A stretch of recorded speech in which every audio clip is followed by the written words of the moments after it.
muchas gracias. Creo que es un lujo sentarme aquí con estos dos señores que admiro, dos personas que creo que tienen una sensibilidad especial. Para mí, yo lo he dicho en muchas ocasiones, Carlos Garaycoa es uno de los, para mí, mejores paisajistas del arte contemporáneo. Es verdad que ahora se puede llamar paisajista a alguien que va mucho más allá de lo que puede ser la pintura, ¿no? Porque sus obras escrutan cómo opera el paisaje en la ciudad, ¿no? Conjuga al mismo tiempo belleza y cuestionamiento crítico, ¿no? A Santiago Beruete lo descubrí de casualidad, como se descubren las cosas buenas, y lo descubrí precisamente buscando libros que me pudieran valer para una investigación que estaba haciendo para escribir un texto sobre el jardín y Carlos Garaycoa. Un libro que jamás terminé, pero sí que me terminé los libros de Santiago Beruete y luego afortunadamente hicimos con Carlos una exposición aquí en Esbaluar y pude resarcirme con un texto en ese libro, ¿no? Pero bueno, me encantó como adentrarme en toda esa reflexiones y poética del jardín, con una escritura culta, exigente, pero también sencilla, ¿no? y aprensible. Creo que la obra de Carlos también tiene eso, ¿no? Me gusta mucho una frase de Merleau-Ponty que dice que no se trata de ver la obra en sí, sino de ver el mundo a través de la obra, ¿no? Creo que en la escritura de Santiago también se da esa situación, ¿no? O como decía Godard, se trata de una reflexión sobre la realidad, pero también de una realidad que surge de una reflexión. Y bueno, creo que Carlos Garaycoa no modifica la realidad, sino nuestra manera de verla, ¿no? Y creo que esa manera de detenerse en lo cercano, sin tener que dejar de ser un sentido universal, pues es también lo que he leído de Beruete, que tengo sus libros subrayados y realmente esto fue luego un producto de una casualidad, porque a Santiago lo llamó Mercedes y después yo me di cuenta que había trabajado precisamente en los libros de Santiago a través de Carlos, ¿no? Lo que vemos aquí, y ya les doy la palabra, es una obra que tuve la suerte de poder producir para el Centro Conde Duque de Madrid. Aquí vemos la instalación que, bueno, después de pasar por varios lugares como Londres, como Santiago de Compostela, como Las Palmas de Gran Canaria, pues está aquí en Esbaluar, donde en una particular inversión Carlos Garaycoa convierte la escultura en naturaleza y la naturaleza en escultura. Yo cuando lo encargué en plena pandemia, en un lugar muy difícil, bueno, Carlos me dijo, pero ese no es el sitio bueno para hacer la escultura. Y yo dije, bueno, pues los artistas buenos tenéis la capacidad de hacer de un sitio malo un sitio bueno, ¿no?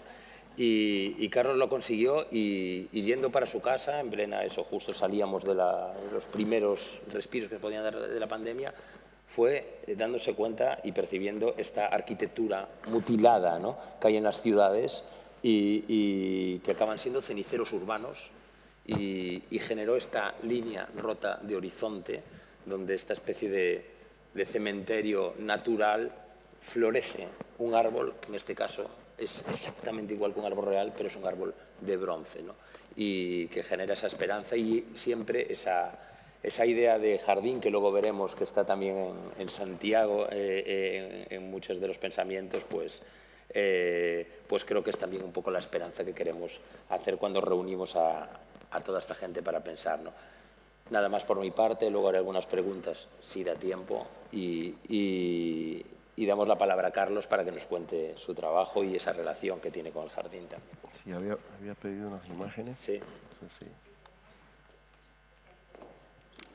Exacto, le vamos dando al verde y del ensayo, eso es. Eso. Muy bien. Sí. Voy a contar rapidito cosas, voy a leer un pequeño texto para hacerlo más fácil. Pero bueno, vengo desarrollando una obra desde, digamos, principios de los 90, muy en diálogo con el espacio urbano. Vengo de la pintura, pero en un momento descubrí la fotografía documental. Y digamos que en los primeros tiempos, el primer pasaje de mi trabajo está muy en relación con este proceso documental de la ciudad y cómo realmente releer desde La Habana, yo soy cubano, ¿no? Y una ciudad llena de ideologías, de políticas, de futuros posibles, después de la caída del muro. Es un momento muy importante, esa primera gran crisis cubana, crisis de ideologías, etcétera, donde empiezo a crear una serie de obras que realmente, como también escuchaba a Fernanda, ¿no? Son obras que estuvieron muy ligadas al espacio urbano, a espacios completamente outsiders.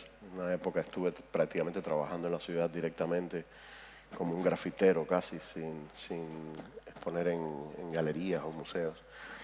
Pero a partir del año 97, y aquí me trae la obra esta que están viendo, yo empiezo a hablar de jardines. Esto es una obra del año 97, se llama Jardín Japonés. Las dos primeras obras, yo creo que menciono la idea de jardín, son en esta pieza, ya casi tiene 30 años, ¿no? Y son simplemente fragmentos de la ciudad de La Habana, puestos en esta especie de jardín del río Anji, de Kioto, etc. Sí, evidentemente, todo este afán de estetizar el espacio ruinoso de la ciudad, ¿no? Rodeado este jardín de estas imágenes en absoluta crisis. Para nosotros la crisis, o para mí la crisis en este momento es una crisis ideológica, política. Somos hijos de un supuesto futuro socialista, comunista, que no ha llevado a nada. Y hay digamos que la raíz de todo este trabajo también está en esa Habana y en esa Cuba del arte muy crítico, un arte político realmente, una vanguardia realmente que ha tratado de suplantar de alguna manera el territorio político también y ponerse en diálogo y en pelea directa con esto, ¿no? Como les decía, desde el año 91-97 mi obra se mueve entre una búsqueda y un análisis del espacio urbano como un paisaje roto y como una metáfora de una ideología en crisis. En el año 97 hago mis primeras obras que mencionan al jardín como eje central. Me refiero a obras como el Jardín Japonés, o esta otra obra que se llama Jardín Cubano, y que sencillamente ponen en contraste la realidad del espacio, digamos, idílico del jardín. En este caso hay una imagen, hay un video en 8 milímetros de un árbol creciendo en una ruina. Es decir, una obra que es absolutamente un antecesor de esta obra del 2020 que hicimos juntos, ¿no? De Líneas Rotas de Horizonte. Digamos que sin haber tenido,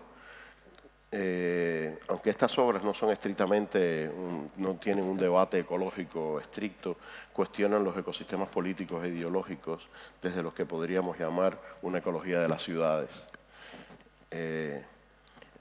Esta llamada de atención ante la presencia de la naturaleza en total abandono dentro del espacio citadino me ha llevado a introducir un nuevo recorrido en obras más recientes. Lo que fuera un comentario paralelo u ocasional en mi práctica pasa a ser el centro desde donde operan muchas reflexiones en los últimos 5 años. El año 2020 marca el inicio de una serie de obras que proponen la naturaleza como un sujeto que desafía el status quo de los discursos oficiales de poder. Obras donde se despliegan flores y árboles como testigos de ciudades y realidades en absoluta crisis. Voy a seguir poniendo obras en absoluta crisis. Si el 2020 es testigo de virus globales y de guerras injustificadas y sin aparente fin, mi trabajo reciente se propone como un testimonio mordaz y crítico donde la botánica e incluso la zoología sirven como desencadenante de una problemática que se ha instaurado en nuestras vidas diarias. Hablo de la fragilidad y la incertidumbre a las que nos sentimos abocados en el mundo de hoy. Una incertidumbre y fragilidad de la vida que al parecer solo pueden ser solucionadas en forums y congresos como este en el que hoy estamos. Esta es otra pieza que es un gran jardín, se llama Yo no quiero ver a mis vecinos nunca más. Y son una reunión de muros políticos. Este es el muro de La Habana, por ahí está el muro de Tijuana, la muralla de Adriano. Esto está hecho en uno de los lugares más hermosos que existe en la Tierra, que es el Chianti Clásico. Esto es un viñedo, está la torre de la muralla china, pero también está el muro de Corea, el muro de Melilla, el muro de Berlín, donde reproduzco algunos de sus grafitis. Es decir, Todo esto es una obra del 2006. Aún así tampoco estoy hablando de jardines, pero estoy interactuando con la idea del jardín como espacio idílico que se quiebra a través de una imagen nueva, de una imagen que pone en entredicho la historia del sitio, etc. Esto es otra obra, se llamó El Árbol de la Abundancia. Esta obra la hice, de hecho, para una galería, para la Galería Elba Benítez, y fue en plena crisis económica del 2008-10. Es una obra, un árbol hecho de imanes, donde lo único que se puede adherir a ella son monedas de 5 centavos, ¿no? Entonces esta idea de la abundancia como la pobreza, ¿no? Ese encuentro. Aquí está la línea rota de horizonte, cuando la hicimos originalmente en Conde Duque. Sí, para llegar a este árbol habían pasado muchos árboles en mi vida, ¿no? Pero digamos que esto es un árbol de Madrid. Ese Madrid que está lleno de árboles talados, llenos de agua, que no crecen, que son así como bien críticos. Esta es otra obra que nace como una maqueta, se llama Yo nunca he sido surrealista hasta el día de hoy. Es una obra que nace en el 2009 en una exposición de un museo. Son sencillamente árboles y luminarias públicas, de estas que venden para maquetería. Luego en el 2017 tuve la oportunidad de llevarla a cabo realmente en el MAT, en Lisboa, a escala real. El MAT, que es una dependencia de la EDP, de la empresa eléctrica de Portugal, tenía todas estas luminarias en muchos de sus sitios abandonados, ¿no? Pude hacer un recorrido por algunos de sus sitios en Portugal, en Lisboa, y recuperar estas luminarias y algunas luminarias históricas. Y siempre buscando esta idea de idilio, pero también un idilio un poco crítico, ¿no? Digamos, un poco inestable, un poco en crisis así mismo, ¿no? Esta pieza que ustedes ven aquí enciende y apaga todo el tiempo como una respiración, es un jardín vivo de alguna manera, ¿no? Bueno, era todo el espacio del MAT, el que lo conozcan, se convirtió realmente en un sitio de peregrinación y de meriendas, prácticamente un espacio público dentro del museo, ¿no? Bueno, esta es otra obra muy reciente, no voy a insistir mucho en ella, pero es una especie de jardín vertical con una serie de vídeos que desarrollan el crecimiento y destrucción de estas arquitecturas. Esto es una obra muy reciente, se llama Entre Espinas, y es una vez más una reflexión sobre cómo crecen estas ciudades en la naturaleza. Esto es una naturaleza creada por mí, son maderas maderas compradas y espinas de acacia ensambladas, y a la vez estas pequeñas arquitecturas que ven en la pieza que van creciendo en esta ciudad un poco frenética. Algunas de estas obras también sobre hilos, he estado desarrollando recientemente árboles que crecen en estas fotografías. Voy a ser un poquito más ágil.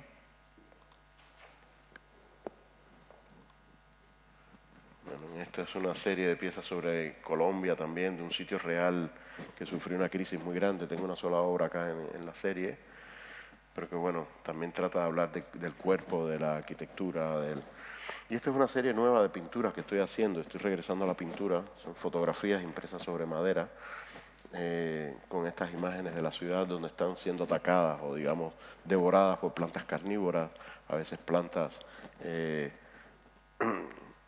también plantas que han tenido diversos usos, siempre con una historia de violencia detrás de ellas, ¿no? Arquitecturas que son panales de abejas que crecen también en la planta de la conita, que fue muy usada por muchos poderes políticos para envenenamientos políticos, básicamente. La planta de la cicuta creciendo aquí en esta imagen. Y termino con esta imagen. Es decir, de alguna manera lo que he querido enseñarles es que es una obra, la idea de la jardinería o la idea de la presencia de la naturaleza en mi obra ha estado siempre constante, pero también es algo muy reciente enfocarme sobre ella muchas veces. Esto es una obra que se acaba de inaugurar en Pernambuco, en el nordeste de Brasil, Y bueno, esto es un sitio maravilloso que han hecho una especie de parque de esculturas y ecológico. Cuando yo llegué al sitio que me invitaron a intervenir y a ver lo que podía hacer allá, descubrí que tenían una colección de orquídeas de más de 1000 especies maravillosas. Y en el periodo donde estábamos trabajando yo hice esta obra en Murano, en la isla de Murano, para la Bienal de Venecia. Estas personas que son coleccionistas de arte, etcétera, quisieron comprar la obra y mi propuesta fue, ok, tengan la obra, pero quisiera que me permitan construir el pabellón, digamos, el invernadero para las orquídeas, ¿no? Y que dialogue con mi obra directamente. Para mí es realmente un lujo, ¿no? Poder emplazar la obra en un sitio diseñado por mí, con mis arquitectos. Esta es una obra que habla, además de intereses míos muy específicos. En una parte, estas son las varas para soplar los cristales, en una punta son formas geométricas y la otra son formas libres diseñadas por mí como si fueran flores. La pieza se llama Jardín Frágil, ¿no? Entonces nada, es digamos, un buen colofón de mis intereses actuales, ¿no? Como sigo funcionando. Para mí me recuerda mucho también el jardín japonés que puse al principio. De alguna manera, todo aquí está diseñado por mí. Aquí están los racks, como si fueran racks de museos para poner las orquídeas. Realmente yo creo que es la obra más bonita que he hecho nunca en mi vida. Porque realmente tenemos pocas oportunidades de trabajar con algo que realmente es un material que es realmente bello, ¿no? Uno, desde el arte conceptual y toda la práctica que hacemos, que es tan crítica, tan política, a veces uno no se da cuenta que realmente en estos gestos, ¿no? Puede realmente elaborar un discurso realmente político desde adentro, porque realmente creas el acceso por ejemplo, esta gente tenía esta colección de orquídeas completamente ocultas. Hoy día es el invernadero, el orquidiario más grande que hay en el nordeste de Brasil, sin haberlo querido, porque realmente surgió como un objeto de arte. Y esas cosas que también me interesan, ¿no? Cómo el arte se mete en otras cuestiones y realmente forma parte, al final, de la vida pública y común de las personas, ¿no? Es una gran felicidad en esa zona de Pernambuco esta obra. Gracias. Pues nada.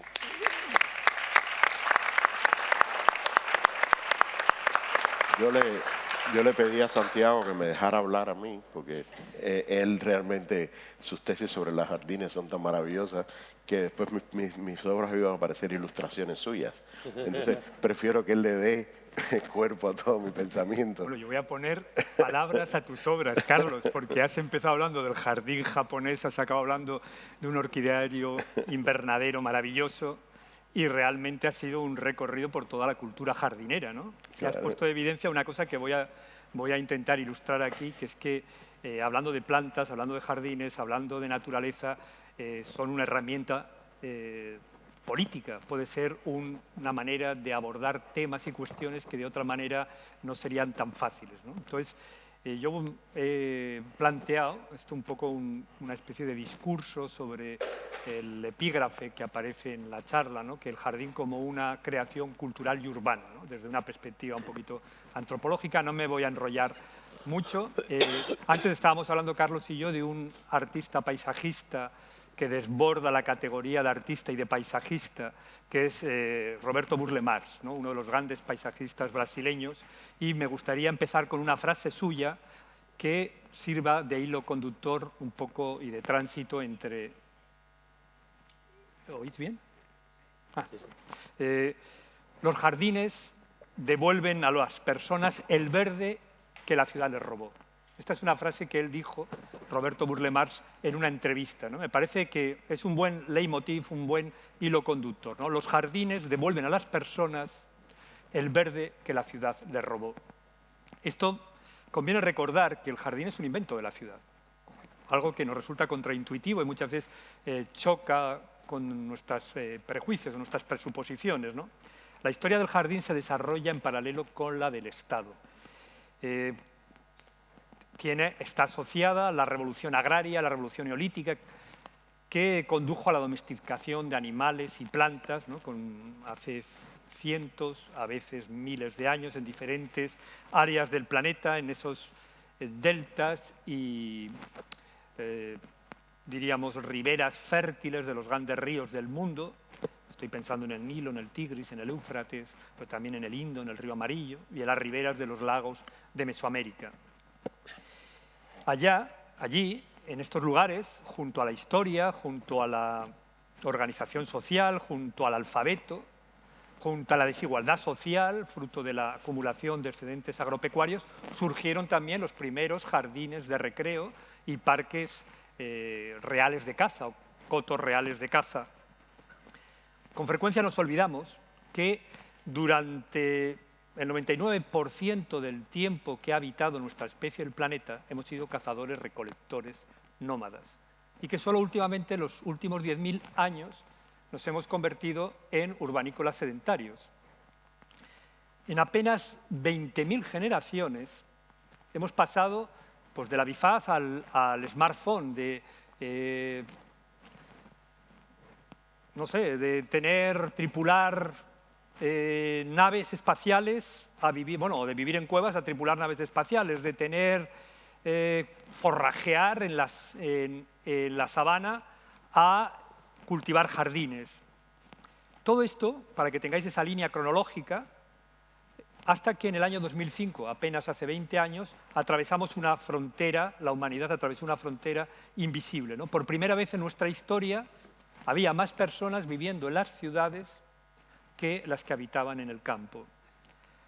Pasmaros, ¿no? Actualmente, el 55% de la población mundial vive en áreas metropolitanas, en conurbanizaciones, en megalópolis.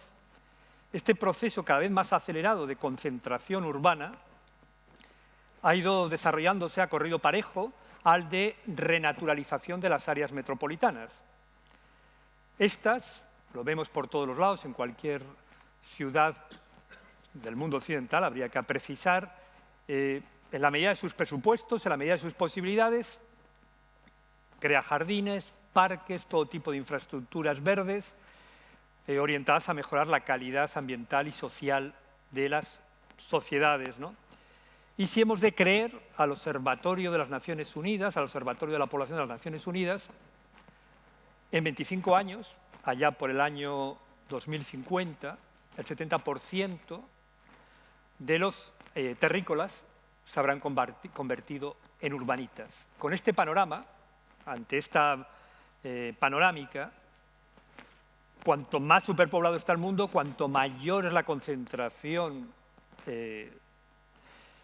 urbana, también es evidente que mayor es el anhelo de retornar a la tierra y también más grande la veneración que sentimos por la naturaleza.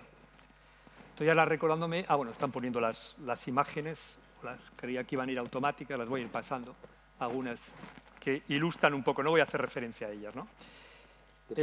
Sí. O sea, todo esto que estoy diciendo es para que os deis cuenta que, sin temor a equivocarnos, la edad de oro de los jardines está por venir, está por llegar. La verdolatría no ha hecho más que empezar. Por de pronto, en los actuales termiteros humanos, el aire comienza a ser cada vez más irrespirable para muchos de los habitantes, así como la masificación de las ciudades. Y estos habitantes empiezan a soñar con la idea de abandonar las ciudades e instalarse en otros lugares o reverdecer los entornos metropolitanos. Estamos empezando, y esto está ocurriendo después, espero que nos dé tiempo a hablarlo en el coloquio que tendremos con Carlos y con David, estamos empezando a escribir un nuevo capítulo de esta historia coevolutiva, con los árboles en particular y con las plantas en general. Esa compleja trama de relaciones que empezó hace 8 millones de años en el dosel de los bosques ecuatoriales del África Oriental, está adquiriendo una nueva dimensión, con la creación de biourbes, de ecópolis, de fitópolis, de green cities. Hoy a la tarde hablaremos del proyecto de las supermanzanas con Salvador.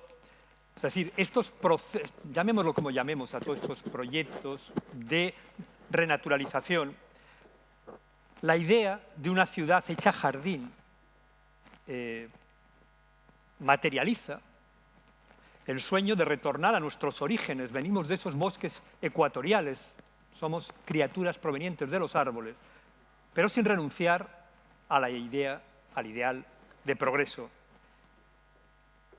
Las plantas no solo embellecen las áreas metropolitanas, sino que también civilizan a sus habitantes. Y esto es algo que está muy presente en todas las urbes, en todas las manifestaciones urbanas. Vemos una voluntad de revegetalización, de renaturalización, de reverdificar, ¿no?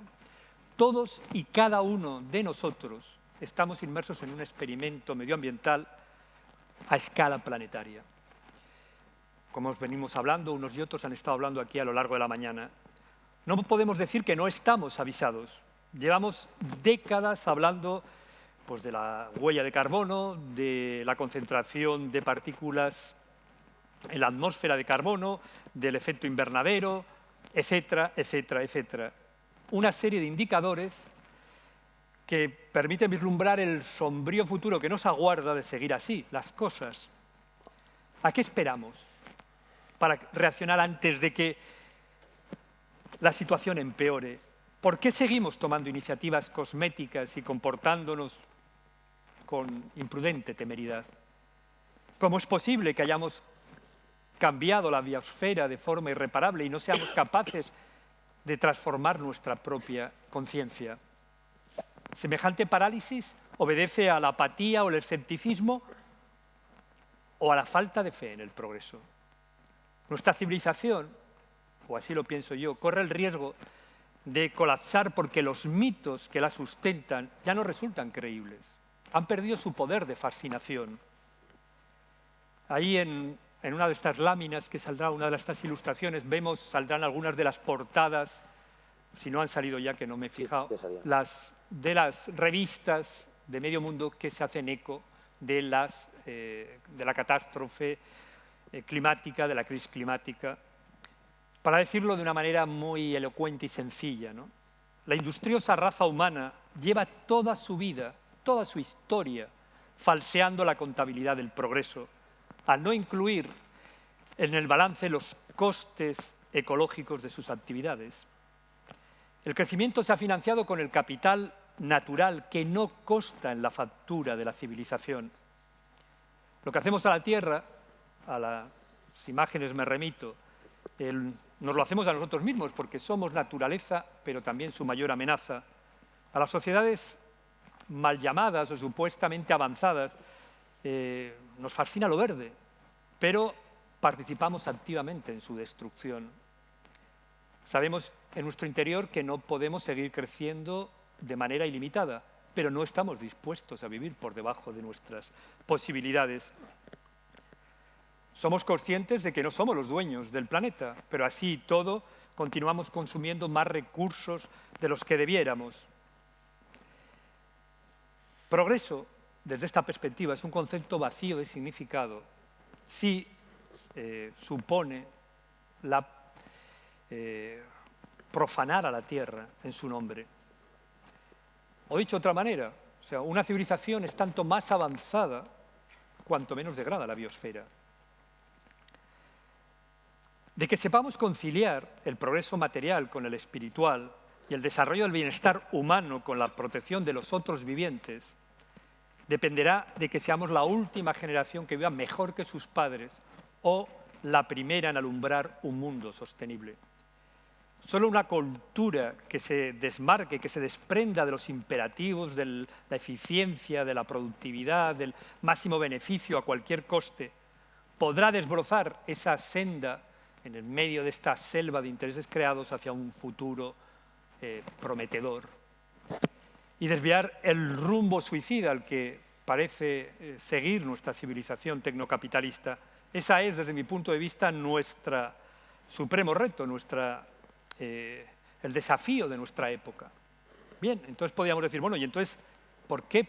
Podemos preguntarnos, ¿para qué hablar de jardines? O sea, viendo tantos y tan acuciantes dilemas, tantos retos existenciales, ¿por qué hablar de jardinería? ¿No? Esta sería una buena cuestión, ¿no? La respuesta no deja lugar a dudas. Lo hemos visto antes con la obra de Carlos, ¿no? Porque la experiencia del jardín ofrece un lenguaje universal, unos símbolos comunes y un relato compartido a todos los terrícolas que habitan este jardín planetario, con independencia de su credo, extracción social, procedencia, estatus, creencias. Es decir, nos permite abordar grandes cuestiones con un lenguaje común. Y por si esto no fuera ya suficiente, el verbo ajardinar transmite tanto un ideal de vida como un proyecto de sociedad presidido por la idea del cuidado y la belleza. Toda la sabiduría jardinera se puede resumir en una frase, en un lema que está en todas las lenguas del mundo y que forma parte de la historia cultural de la jardinería, que es la cerca hace el jardín. La noción de límite constituye a sí mismo el principio rector del pensamiento ecológico. Si se pudiera resumir todo el ideario verde en una sola frase, esta podría ser algo así como que el jardín terráqueo posee unos límites biofísicos que impugnan el dogma del crecimiento indefinido. No me cansaré nunca de repetir que nuestro futuro, nuestro porvenir, se haya limitado por la ausencia de límites al crecimiento industrial. En suma, el jardín representa el eslabón perdido entre la ciencia y el mito, entre la ética y la estética, entre la cultura y la naturaleza, y nos puede ayudar a imaginar un futuro diferente al que parecemos abocados por la celeridad tecnológica y la entropía climática. Como venimos diciendo, la civilización comenzó con los gestos intemporales de los jardineros: cavar, podar, regar, plantar. Cuando nuestros antepasados, cazadores-recolectores nómadas, abandonaron esa vida itinerante y comenzaron a cultivar la tierra. Nos hallamos ahora ante un reto de una envergadura semejante al que supuso la revolución agraria. Se nos plantea una vez más el viejo dilema: adaptarnos o desaparecer, desarrollar una nueva cultura planetaria o afrontar un catastrófico cambio climático. El hijo desnaturalizado de la madre tierra debe escoger cómo se quiere relacionar con ella, como depredador, huésped o socio. Si escribe el guión de una transformación o interpreta el papel de víctima en una tragedia anunciada. La solución a la emergencia climática pasa porque los humanos se vean a sí mismos como guardianes del jardín planetario. Pues uno acaba amando todo lo que cuida. Los seres humanos siempre, y lo hemos visto en la obra de Carlos, pero también en otras de las obras de artistas que han desfilado toda esta mañana, los seres humanos siempre hemos ajardinado nuestros sueños de transformación social, de perfección social. Hemos engalanado con flores, con árboles, con plantas, nuestras ideas de una buena vida, como si no pudiéramos vislumbrar la felicidad sin el verdor de la flora. Hoy, como antaño, como ayer, en los jardines se escucha el eco de tiempos mejores y se respira la utopía de un mundo mejor. La irresoluble tensión entre el deseo de imitar la naturaleza y el afán de someterla a un orden humano inspira el arte del jardín desde sus orígenes. En la medida en que estos espacios cultivados reflejan nuestra ambivalente y contradictoria relación con la naturaleza, así como nuestra escurridiza concepción de lo que es una buena vida, son un banco de pruebas, un campo privilegiado para ensayar otras formas de habitar la Tierra y también de relacionarnos con los otros habitantes no humanos del planeta. El jardín en movimiento, la permacultura, que se ha nombrado esta mañana, la agroecología, la agricultura regenerativa, son los primeros indicios de un cambio de mentalidad necesario y permiten visualizar un porvenir distinto al que parece que nos encaminemos por culpa de las tecnologías disruptivas, exponenciales y la catástrofe medioambiental en curso. Ya voy acabando, ¿no? En los materialistas y cínicos tiempos que nos están tocando vivir, nadie encarna mejor la esperanza, ese sentimiento militante que decía un querido filósofo, Ernest Bloch, que los jardineros. Sus creaciones nos permiten aferrarnos todavía a la ilusión de que podemos transformar el mundo, de que podemos cambiar el mundo, aun cuando no estén seguros de si sus esfuerzos fructificarán, si la simiente que esparcen germinarán. En sus gestos aflora las mejores cualidades de la condición humana. Estoy pensando pues, en el tesón, en la paciencia, la confianza, en la perseverancia y, por supuesto, en la humildad. Nada que merezca la pena en esta vida se consigue sin esas virtudes. Si queremos contrarrestar la sensación de que cualquier tiempo venidero será peor, debemos aprender de la humilde sabiduría de los jardineros y compartir su fe en la semilla. Por muy contundentes que sean las evidencias del cambio climático antropogénico, el activismo ecosocial jamás logrará sus metas si no toca la fibra moral de los ciudadanos y no consigue conmoverlos con una épica persuasiva que movilice las fuerzas luminosas del eros y el altruismo. Esos mitos de una nueva era de ilustración ecológica deben sembrar en el imaginario colectivo las semillas de una cosmovisión biocéntrica que celebre una relación con la Tierra, con el planeta, no basada en la rapiña, en el extractivismo, en el consumismo desaforado, sino en el cuidado, en el respeto, en el conocimiento. Asimismo, esos mitos deben dotar de valor y sentido a las renuncias necesarias, a los sacrificios inevitables, para llevar a cabo una transición de una civilización de los hidrocarburos a otra de la inteligencia ecológica.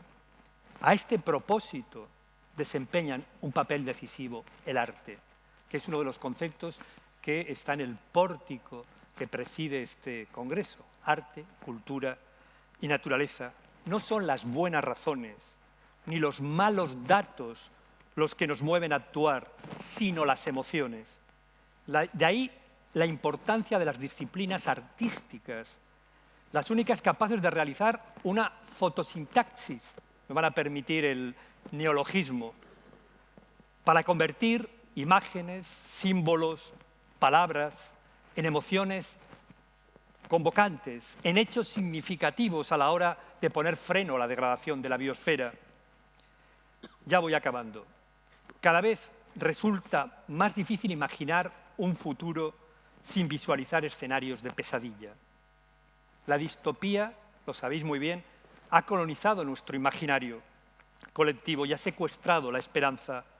Ahora que las fantasías más desbocadas son alentadas por los científicos y los tecnólogos, véanse cosas como la IA generativa o la biología sintética o la geoingeniería, entre otras muchas. La labor de los artistas y los creadores tal vez sea volver la mirada hacia la naturaleza en busca de un principio de realidad y de esperanza y mantener viva la fe en el mañana antes de que lamentemos lo que no hemos hecho para revertir la crisis ecosocial. Urge entusiasmar con lo que podríamos hacer para avanzar hacia un porvenir deseable. Esa es, desde mi punto de vista, la tarea de los artistas, ¿no? Gracias. Fantástico, un aplauso.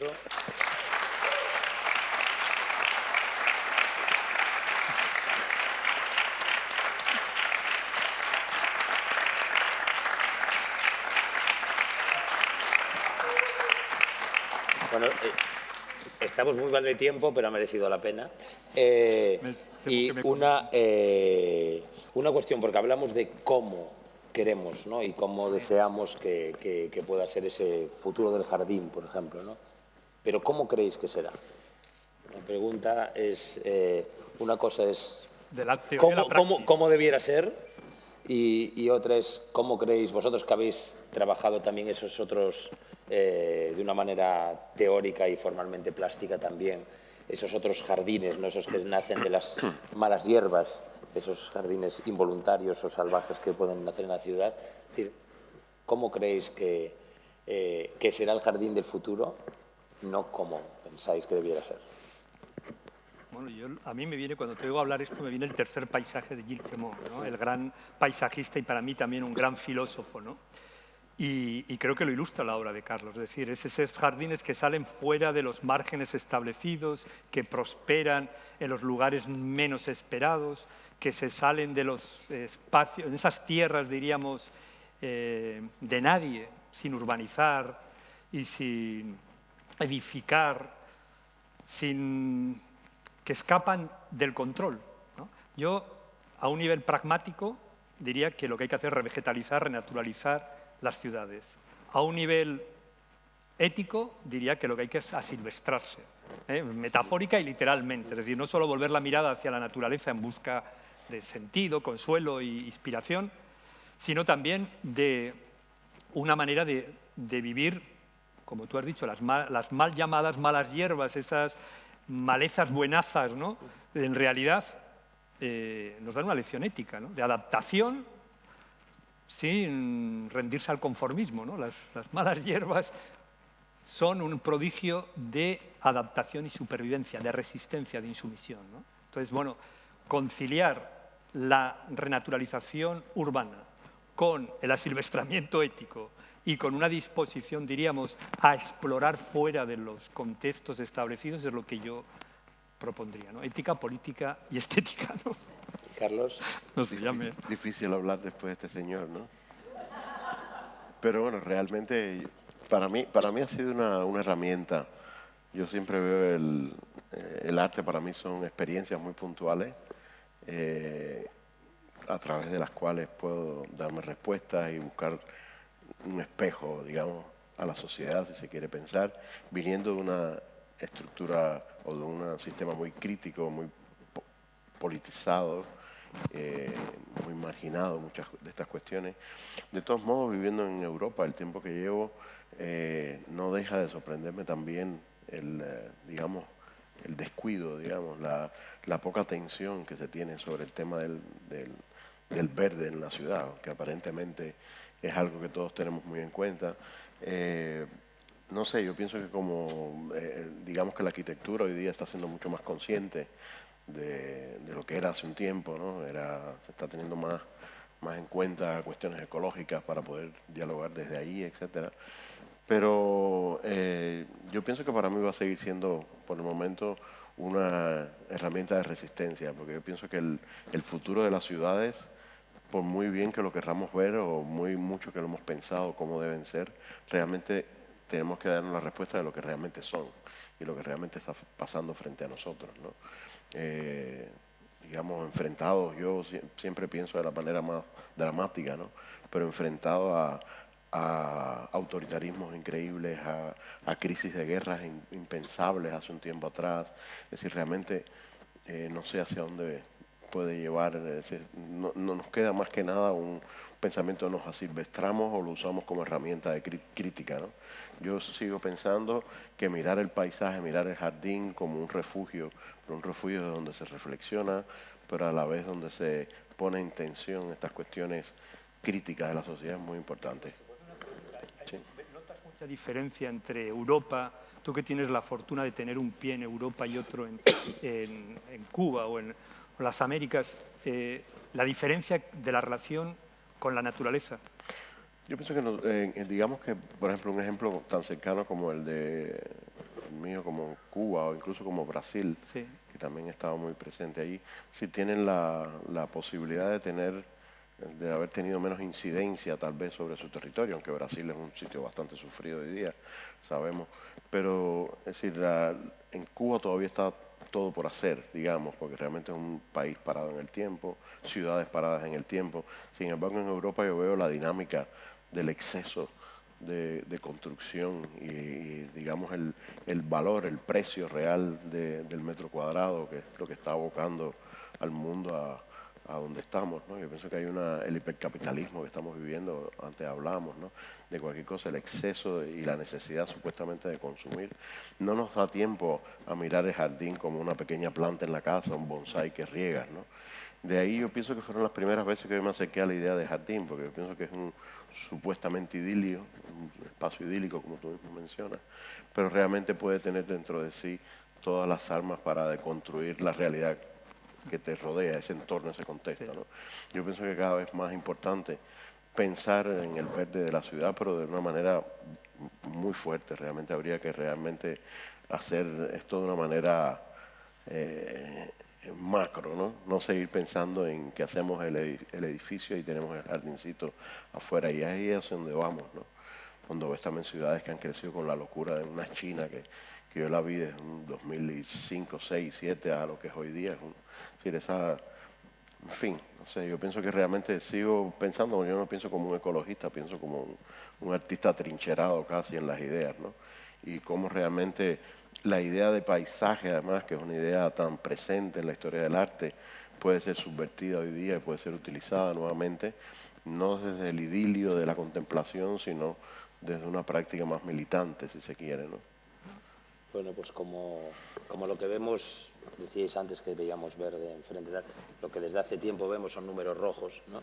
Que también tiene mucho que ver el paisaje con la economía, ¿no? Y eso se daría para otra pregunta. Pues voy a cambiar del verde al rojo para cerrar y decir que el arte realmente sí que, estoy de acuerdo con Santiago y evidentemente con Carlos, es una arma que puede ser tan política y tan poética como el clavel en una revolución. Y recuerdo una compañera de Fernanda, artista, que es Ángela Ferreira, que hace muchos años colocaba un clavel en un tubo de una piscina, ¿no? Y creo que esa es la metáfora muchas veces también de las obras de Carlos, ¿no? Creo que ese arte como arma que permita hablar de cualquier cosa, ¿no? Es decir, les contaba antes de empezar que bueno, una cosa que dice Cruz Novillo, ¿no? que compara al artista y al diseñador como dos arqueros, ¿no? Que ante una diana el diseñador tensa el arco, lanza la flecha y el mejor tiro posible es en el centro de la diana. El artista tensa el arco, lanza la flecha y donde cae la flecha pinta la diana. El artista acierta siempre, porque el arte es un viaje de ida y el diseño es un viaje de vuelta. El arte se hace con lo que se desconoce y el diseño con lo que se conoce, y el arte desordena las cosas y el diseño trata de ordenarlas, ¿no? Creo que es un poco la metáfora también de lo que estamos haciendo hoy, ¿no? Mezclar disciplinas precisamente ayuda a transformar el mundo. Por eso hablar de jardín es hablar de economía, es hablar de sociedad, es hablar de política y es hablar de una conciencia de estar en el mundo del siglo XXI. Os agradecemos muchísimo la presencia y, por supuesto, a todos, y os esperamos también por la tarde, aunque ahora Mercedes nos despedirá.